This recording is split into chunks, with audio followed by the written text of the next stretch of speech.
Good. Starting right now. Just wait.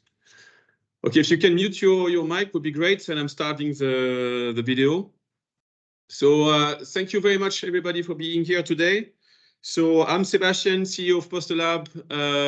Our goal is to make a partnership in R&D succeed.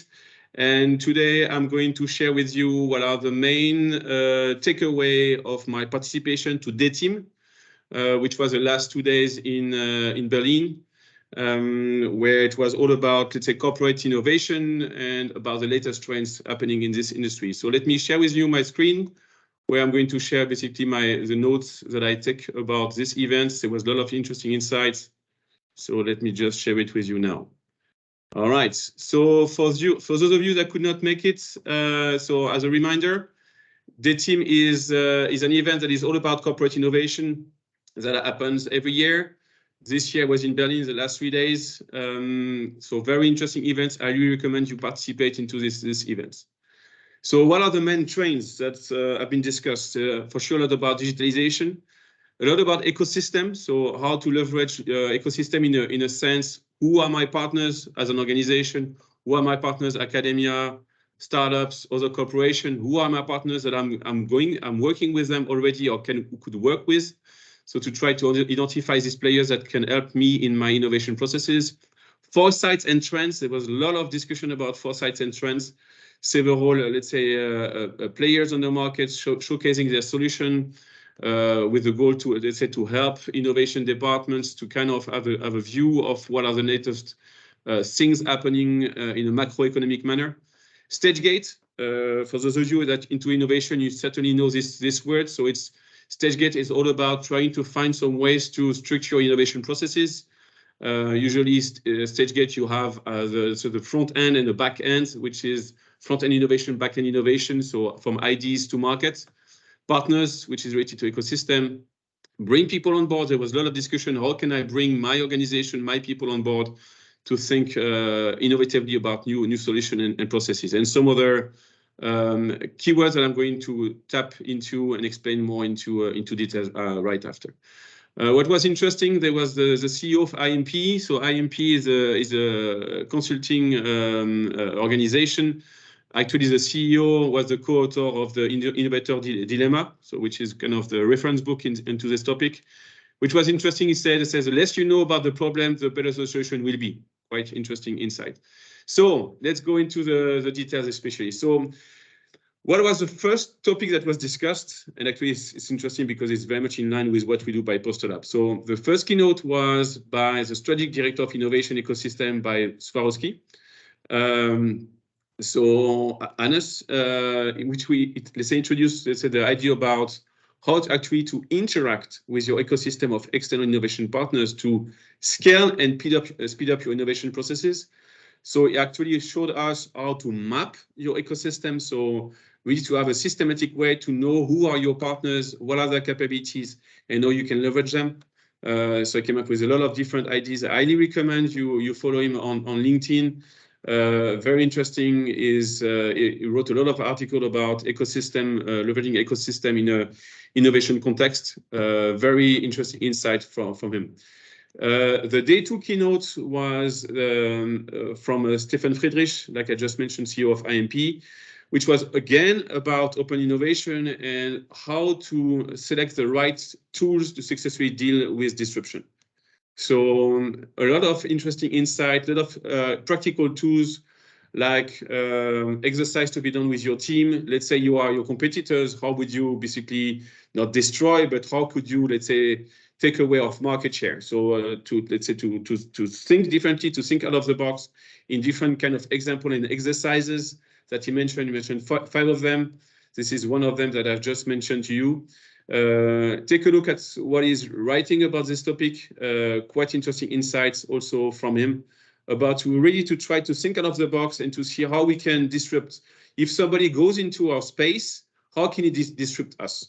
And this kind of thinking actually allows his customers to come up with new solution and new products that could be launched afterwards. So interesting insight, because we tend to be too much focused on on, let's say, what do we have as capabilities, what do we have as solution, but we forget to take the other way around. A lot of very interesting discussion about internal innovation initiative to embark teams to think outside the box, to identify new solutions. So I took just 3 main examples that were some of the speakers. There was the innovation hub from Camax, there was the head of innovation from Gerresheimer, and there was the R&D manager from Atlas Electronics. The 3 of them are in different maturity stage when it comes to innovation. Camax was very interesting. They have a little, let's say, innovation hub. And what they did is, for me, very interesting. They tried to come up, they look at let's say the DNA of what they were doing. So it's they're doing some kind of a very basic product. It's screws. So it's very basic, but they try to look at the DNA of this, and they kind of, from the DNA, they kind of identify any other, let's say, application of their technology. And from that moment on, they embark the whole, let's say, the whole teams in different locations across Europe to think out of the box. And this whole process led actually to a brand new innovation in completely different sectors and industries. So only starting by what is the DNA of our solution, and let's see how it can be used in completely other industries we are not already playing with. So very interesting. Maike was from Gerresheimer. She's just started to head the corporate innovation team of Gerresheimer. So they have a small team for the time being. They are 2 persons.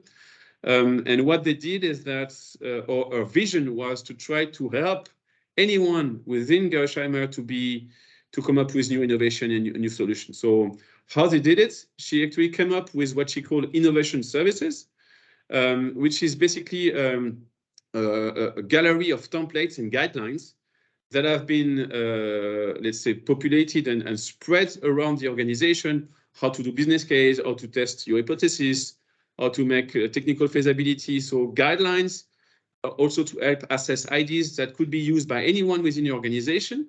And thanks to these guidelines, you could actually gather several ideas that were then transformed into projects, into NPDs that when they're launched. So only starting with specific guidelines, specific templates spread around the organization so people actually can wrap up innovation. Atlas Electronics, they are in defense mainly. Geronimo, let's say, explain us several things, and what I like, one of the things that he's doing is doing the iTalk.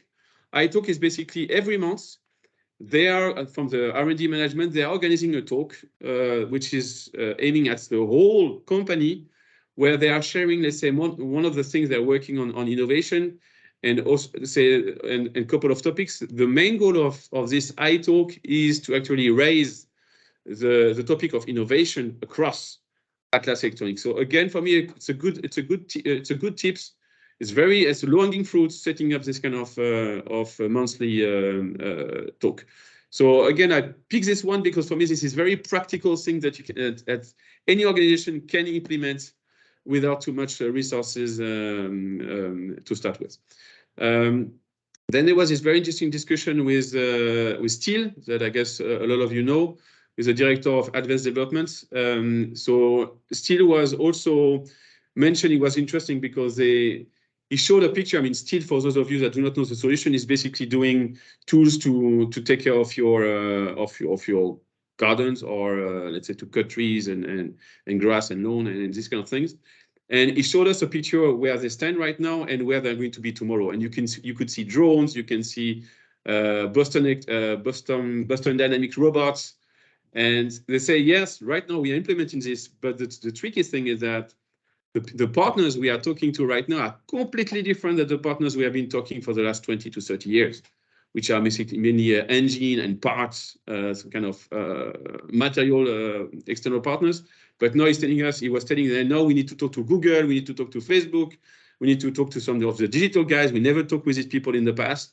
So let's say the digital innovation, digital transformation force, let's say, companies to go after partners they never talked to in the past, to come up with very disruptive innovation that help them to compete on the market. So that was quite interesting because it's hard to change the way they work. internally because of the competitive, let's say, partners there are no needs to work with. Another interesting talk from ABB, so the CEO of DACH market, he was mentioning that he was starting to implement Agile in NPD processes.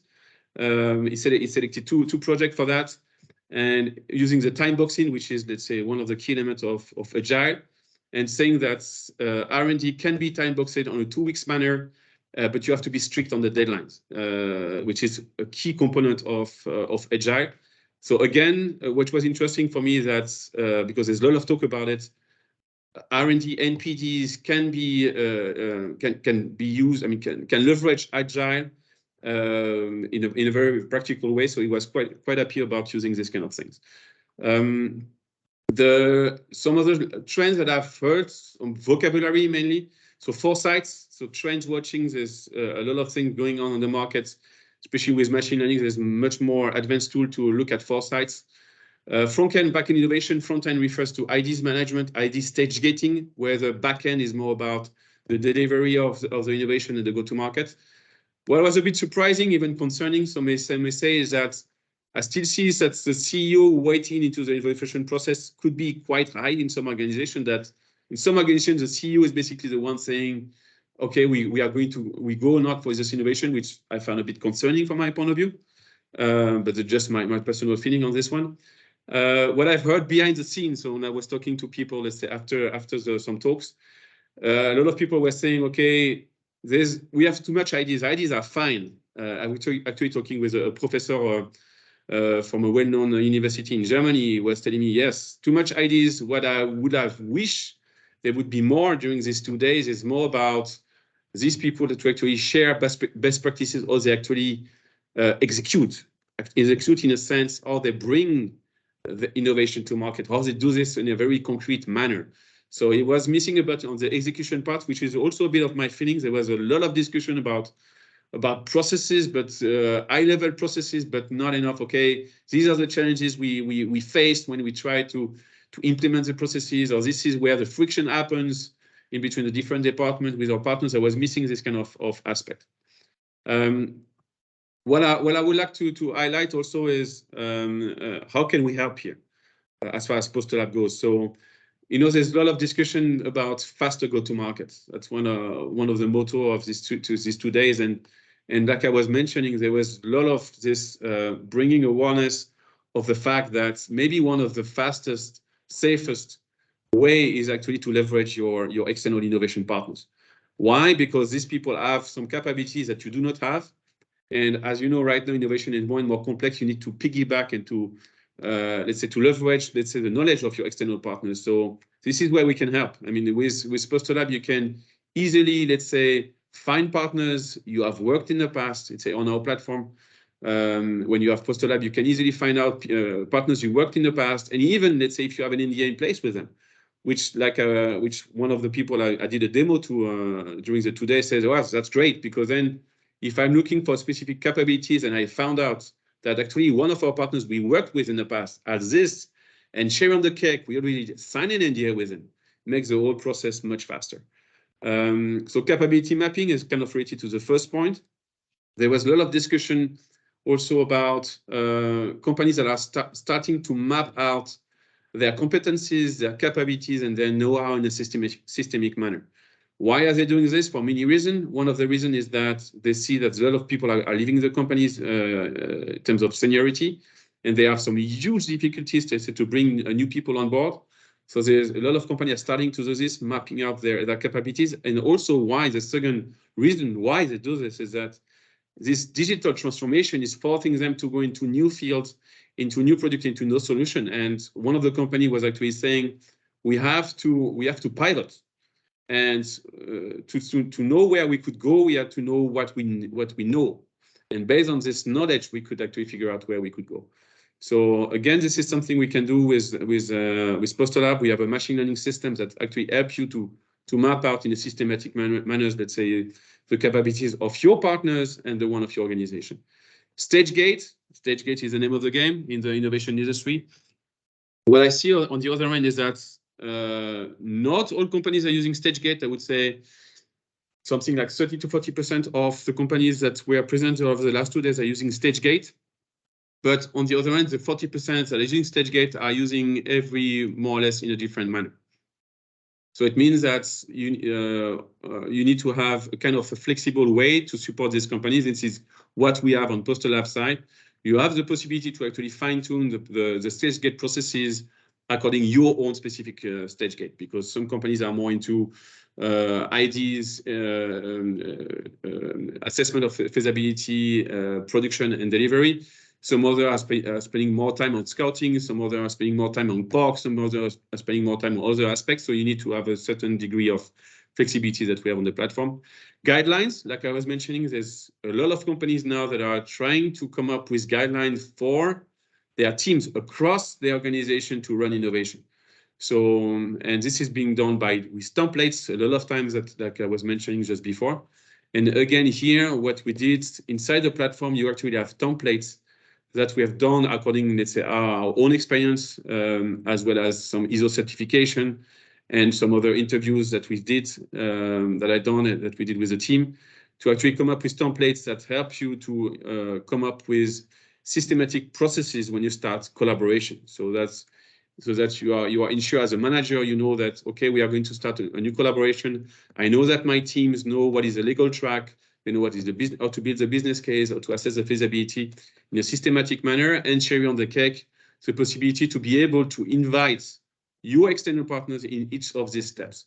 So for me, that was also something important based on the discussion that have been taking place during the events. So that was kind of my wrap up of the day team events. Feel free to reach out to me if you want a demo of PosterLab. I'll be more than happy to show you, let's say, how it works and how we can help, because it's also our goal.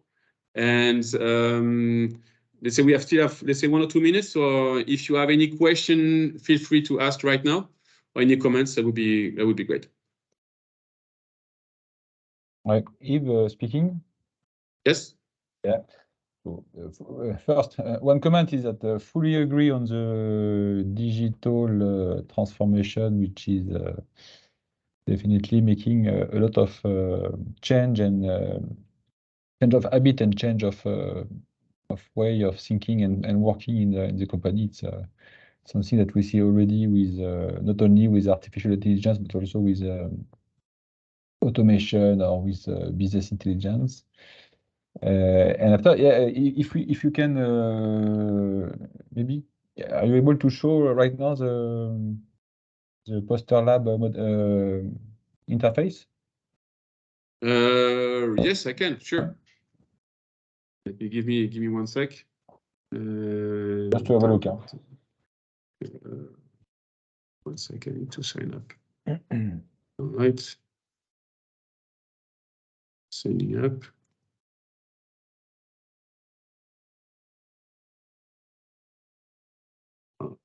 Okay, it's appearing here. Okay, let me share my screen with you now. Okay, and especially my question is, where do you plug some artificial intelligence to in your? Okay, all right. Thank you for the question. So I will show you, let's say, one way to do this. So just explaining, let's say, the ecosystem mapping. First of all, like I was mentioning, so here, let's say, on the platform, you can have, let's say, access to your ecosystem of partners, and you can see the different capabilities that your partners have. And you can even go down and, for example, saying, okay, you are looking for, let's say, a partners, or somebody is looking for partners to have some experience in manufacturing furnitures. And actually, you can actually see all, let's say, the project that's, let's say, organization X, which can be your company, for example, I've been doing in the past with Oping. So you can see all the different projects, and you can see what is the topic and who was involved from both sides. For example, if I go on this one, these are the people that were involved into this project with which other, let's say, corporation. So back to your question, here, one way where we can actually help to map, let's say, partners is if I go here. So let's say one of your team member or yourself, you have been into a fair, or you've been into a discussion with Tetra Pak. I'm just taking a random name here. And I'm going to plug into the Tetra Pak URL here. That's not the right one, sorry. I didn't copy paste it correctly. I'm going to start again here.